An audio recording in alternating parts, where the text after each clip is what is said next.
Hello दोस्तों, आज हम बात करने वाले हैं एक नए एपीएस-सी लेंस की, टैमरॉन 1770 f2.8 DI3A VCR-XT की, जो कैनन और निकॉन के लिए नया निकला है। नाम लंबा है, पर आप सभी को टैमरॉन 1770 f2.8 सुना हुआ लगता होगा।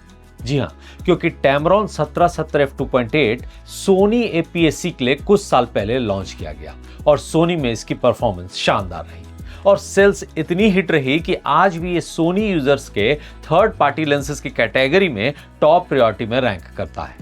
इसके साथ टैमरॉन ने यही लेंस कुछ दिनों के बाद फ्यूजी फिल्म यूजर्स के लिए भी उतार दिया और अब सोनी और फ्यूजी में इसके शानदार परफॉर्मेंस और हिट सेल्स के बाद टैमरॉन ने आखिरकार यही लेंस कैनन और निकॉन के एपीएस-सी यूजर्स के लिए भी निकाल दिया है।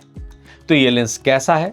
क्या एक फिल्म मेकर, वेडिंग फोटोग्राफर या फिर कंटेंट क्रिएटर के तौर पर ये आपके काम आएगा, या आखिर इसमें ऐसी क्या खासियत है या क्या कमी है जो हमें जानना चाहिए? इन सबको जानने के लिए हम पहले आगे बढ़े, उससे पहले इसके कुछ रिजल्ट्स देख लेते हैं। तो दोस्तों, सबसे पहले हम 17 पे चेक करते हैं कि इसका फोकस कितना स्टेबल है।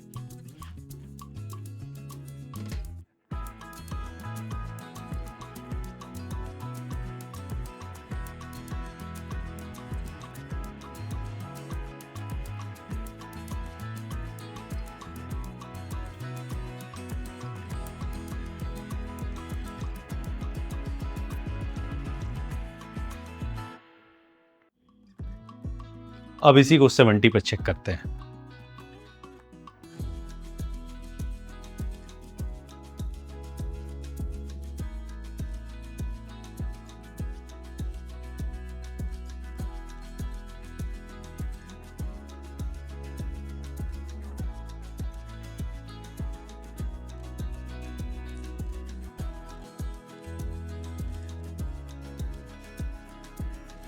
सबसे लोएस्ट लाइट में चेक करते हैं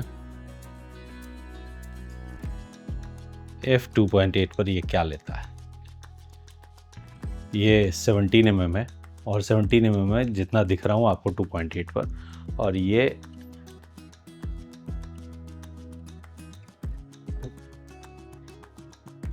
ISO पर, ये देखिए फोकस।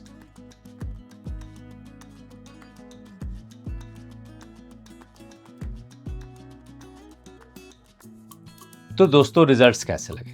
बात यह है कि मेरे पास ये लेंस मेरे सोनी के लिए पहले से ही था और मैं अपने सोनी FX30 और AS6700 में इसका रेगुलरली इस्तेमाल कर रहा था, क्योंकि ये मेरा डेली बेसिस का लेंस था। इसलिए मेरे मन में क्यूरियोसिटी उठी कि आखिर अब टैमरॉन ने ऐसा क्या नया निकाल दिया जो मेरे इस लेंस से अलग है, और यही क्यूरियोसिटी ने मुझे टैमरॉन को कॉल करके इस लेंस को चेक करने के लिए प्रेरित किया।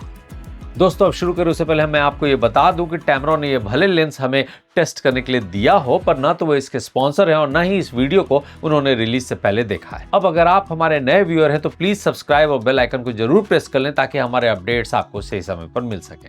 तो चलिए अब शुरू करते हैं। तो सबसे पहले इसके एर्गोनॉमिक्स की बात करते हैं। तो इसका वजन कैनन RF में लगभग 540 ग्राम के आसपास है, जो इसके पूरे फोकल रेंज को देखते हुए काफी बैलेंस्ड और हल्का फील देता है। लेंस में एक्सटर्नल जूम है, जूम रिंग है और एक फोकस रिंग भी दी गई है। साथ में एक USB-C पोर्ट है। इसके अलावा बिल्ट इन VC यानी vibration compensation on off button भी दिया गया है। 67 mm का फिल्टर थ्रेड है और वेदर सीलिंग भी लेंस में मिलती है, और साथ में है ये पेटल शेप्ड हुड। एक इंटरेस्टिंग बात यह है कि सिर्फ कैनन RF वर्जन में ही लेंस पर AF/MF स्विच दिया गया और VC ऑन ऑफ का भी स्विच दिया गया है। बाकी माउंट्स में ये बटन्स नहीं मिलते हैं। तो अगर आप बीच में शूट के फोकस मोड बदलना चाहते हैं, मैनुअल से ऑटोमेटिक पर जाना चाहते हैं, ऑटोमेटिक से मैनुअल पर जाना चाहते हैं, तो कैमरे के मेन्यू में नहीं जाना पड़ेगा। इसका मतलब आप ये बटन को ऑन ऑफ करके इसको एक्टिवेट कर सकते हैं। पर इसका मतलब ये नहीं है कि बाकियों में VC नहीं है। सारे फॉर्मेट के लेंसों में शानदार इनबिल्ट VC है, जो आपके लेंस को काफी स्टेबल रखता है। दोस्तों, बैंगलोर में मैंने इसे कैनन के R50V के साथ इस्तेमाल किया। लो लाइट में हमने फ्लावर मार्केट में हमारे मॉडल्स के साथ इसे शूट किया। हमने इसका एक रील हमारे इंस्टाग्राम पर भी अपलोड किया, आप इसे वहां देख सकते हैं। हाँ, जरूरी बात यह है कि प्लीज आप हमारे इंस्टाग्राम को सब्सक्राइब कर लें, क्योंकि हमारे बहुत कम सब्सक्राइबर हैं और लोग चाहते हैं कि हम अपना इंस्टाग्राम हैंडल उनको दें। मुझको इंस्टाग्राम थोड़ा कम समझ में आता है, इसलिए प्लीज मेरी मदद आप करें। खैर अब बात करते हैं इस वीडियो की। तो दोस्तों वीडियो का रिजल्ट आप देखेंगे तो आप पाएंगे कि लेंस लो लाइट और अगेंस्ट द लाइट में भी काफी अच्छा फोकस कर रहा है। कैमरे के साथ इसकी कंपैटिबिलिटी बहुत परफेक्ट दिखती है। f2.8 की कांस्टेंट अपर्चर होने की वजह से बैकग्राउंड ब्लर भी अच्छा मिल रहा है और 70 mm पर तो क्लोजअप शॉट्स में बैकग्राउंड शानदार आउट ऑफ फोकस होता है, जहां अच्छा बोखे भी बनता है। जूम करके देखेंगे तो इन बोखे में थोड़ा अनियन रिंग जैसा टेक्सचर तो जरूर दिखता है, पर बोखे बहुत सेटिस्फैक्टरी लग रहा है। हमारी शूट लोकेशन को थोड़ा मेसी होने के बावजूद या रोशनी कम होने के बावजूद भी ओवरऑल बैकग्राउंड काफी स्मूथ नजर आया। हमने वीडियो के साथ साथ कुछ फोटोज भी ली, आप रिजल्ट खुद देख सकते हैं। 17 mm पर हल्का विनिटिंग जरूर दिखता है, जिसे लाइट रूम के प्रोफाइल करेक्शन से आसानी से ठीक किया जा सकता है और क्रोमेटिक एब्रेशन तो लगभग न के बराबर मिला। ढूंढना भी पड़े तो शायद ना दिखे। हमारे कम्युनिटी मेंबर्स के लिए ये सब raw data free of cost उपलब्ध है। हम अंत में इस पर एक डिटेल में चर्चा करेंगे कि हम इसे कहां अपलोड कर रहे हैं। इसके बाद हमने कुछ दिनों तक इसे नॉर्मल टेस्ट किया। हमने इसे लो लाइट में शाम के वक्त इस्तेमाल किया। आप पहले ये देखिए कि इसमें कितना लिवरेज मिलता है। ये 17 mm है और अब हम इसी को 70 mm पर जूम करते हैं। ये एक वाइड एंगल शॉट है, अब क्लोजअप शॉट में तब्दील हो गया। हालांकि मैं नदी के किनारे पर हूं और ये बोट्स काफी दूर है, फिर भी मुझे अपनी जगह से हिलने की जरूरत नहीं हुई। लेंस ने अपना फोकस भी पकड़े रखा। अब कुछ पिक्चर्स मैंने वही क्लिक किए हैं, आप उन्हें देखिए। कितना शार्प इमेज देता है। लाइट और कंट्रास्ट को जिस ढंग से कैप्चर किया गया है, साफ समझ में आता है कि इसकी ऑप्टिक्स कितनी अच्छी है। इतना करने के बाद हमें लगा कि इसे फोटो और वीडियो दोनों में इस्तेमाल तो कर सकते हैं, पर आखिर ये लेंस किसके लिए बना है। थोड़े समझने पर यह समझ में आता है कि ये वेडिंग के लिए तो एक अच्छा लेंस साबित हो सकता है, खासकर उनके लिए जो ट्रेडिशनल कर रहे हैं। इसके अलावा इसकी रीच वाइड 17 mm यानी फुल फ्रेम के 24 mm के बराबर है और टेली 70 mm यानी फुल फ्रेम के 105 mm के आसपास है। अब इस प्राइस में फुल फ्रेम में 24-105 मिले और वो भी f2.8 में, तो ये पॉसिबल नहीं है। दोस्तों अब इन दोनों कैमरों में एक छोटी सी कंपैरिजन करें तो कैनन और निकॉन APS-C में इस रेंज में अपर्चर में इतना सीधा कंपटीशन नहीं मिलता, यानी f2.8 में इतने लेंसेज नहीं हैं जो इतने बड़े रेंज को कवर करें। जैसे कैनन का RFS 18150 है, पर वो f3.5 से 6.3 है, मतलब आप लाइट का प्रॉब्लम झेल सकते हैं। और निकॉन में भी ज्यादातर ऑप्शन वेरिएबल अपर्चर वाले ही हैं इस रेंज में, इस प्राइस रेंज में। तो यहीं पर टैमरॉन का ये f2.8 कांस्टेंट अपर्चर वाला ये लेंस कंज्यूमर के कई जरूरतों के अनुसार से प्रैक्टिकली असली गैप को भरता नजर आता है, वो भी 47 से 50 हजार के आसपास के रेंज में, यानी इसकी कीमत 47 से 50 हजार रुपया है। और हो सकता है कि किसी स्कीम या सेल्स के दिनों में ये आपको और भी सस्ता मिल जाए। तो मुझको नहीं लगता कि इस रेंज में f2.8 जैसे ओपन अपर्चर वाला कोई भी लेंस आपको किसी भी नेटिव लेंस में मिल सकता है। हमने इसे ब्लॉगिंग, ट्रैवल फोटोग्राफी या स्ट्रीट फोटोग्राफी में टेस्ट किया, इसलिए हमें लगा कि ये लेंस वेडिंग वालों के साथ साथ street photographers, travellers, journalist, electronic news media creators के अलावा ब्लॉगर्स के लिए भी बहुत शानदार रहेगा, क्योंकि आप एक ही जगह से वाइड और फिर उसका क्लोजअप दोनों ले पाएंगे। रिजल्ट आपके सामने है।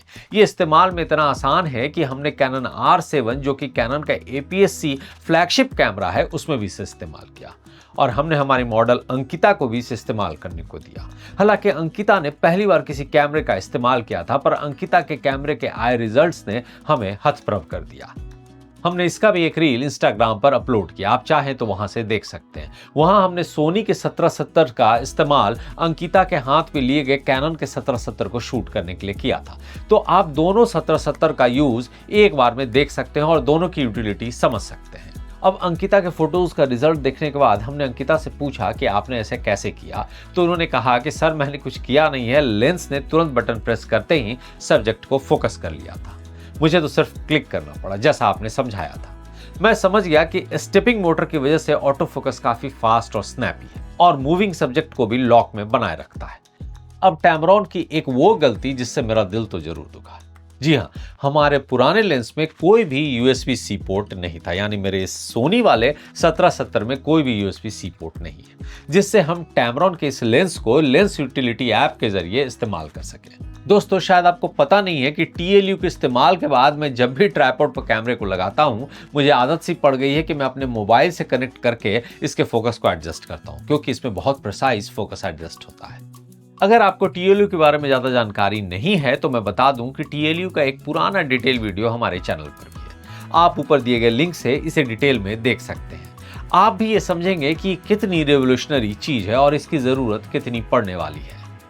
तो दोस्तों वक्त बदल गया है, नए लेंसेज में नई टेक्नोलॉजी भी आ गई है और टैमरॉन बाकियों के मुकाबले काफी तेजी से अपग्रेड कर रहा है। ये लेंस न सिर्फ कैनन के महंगे लेंसेज का एक बेहतर ऑप्शन साबित हो सकता है, बल्कि उन्हें भी जो एपीएससी में इन्वेस्ट कर रहे हैं उनके लिए एक वैल्यूएबल एसेट बनकर लंबे समय तक उनका साथ देगा। इसके अलावा आपके पास अगर फुल फ्रेम है तो उसमें भी आप इसे इस्तेमाल कर सकते हैं। हाँ, आपका कैमरा क्रॉप जरूर कन्वर्ट हो जाएगा।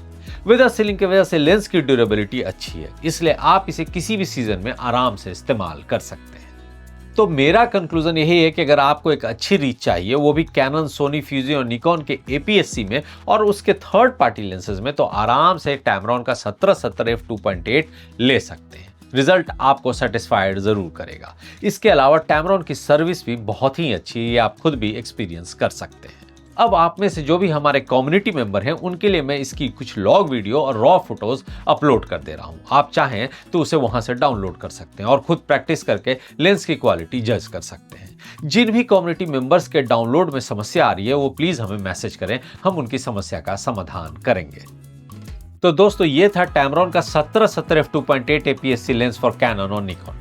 आपको ये वीडियो कैसा लगा जरूर बताएं। अगर आप इस लेंस का इस्तेमाल कर रहे हैं तो अपने अनुभव को हमें लिख कर बताएं, या फिर आपको इसमें कुछ अच्छा या बुरा लगा हो तो वो भी जरूर लिखें। लेकिन खरीदने से पहले एक बात याद रखें कि आप टैमरॉन वालों से बात जरूर कर लें, इसका डेमो जरूर ले लें, क्योंकि आपके मेहनत के पैसे हैं, मेरे या किसी के भी बोलने पर आंख बंद करके अपने पैसे को ना खर्च करें। याद रखें, हर कंपनी तैयार रहती है आपको डेमो देने की, चाहे वो कैमरे की कंपनी हो या लेंस की कंपनी। आप डेमो लें, खुद सेटिस्फाइड हो तभी इसे खरीदें। तो चलिए दोस्तों, अब चलने का वक्त हो रहा है। चलने से पहले एक बार फिर से हमें लाइक कर लें, सब्सक्राइब कर लें और प्लीज हमारे वीडियो को शेयर भी करें। अगर आपको किसी और टॉपिक पर वीडियो चाहिए तो प्लीज हमारे कमेंट बॉक्स पर लिखकर हमें भेज दीजिए। तो चलिए मिलते हैं अगले एपिसोड में, तब तक ले हैप्पी फिल्मिंग एंड सायोनारा।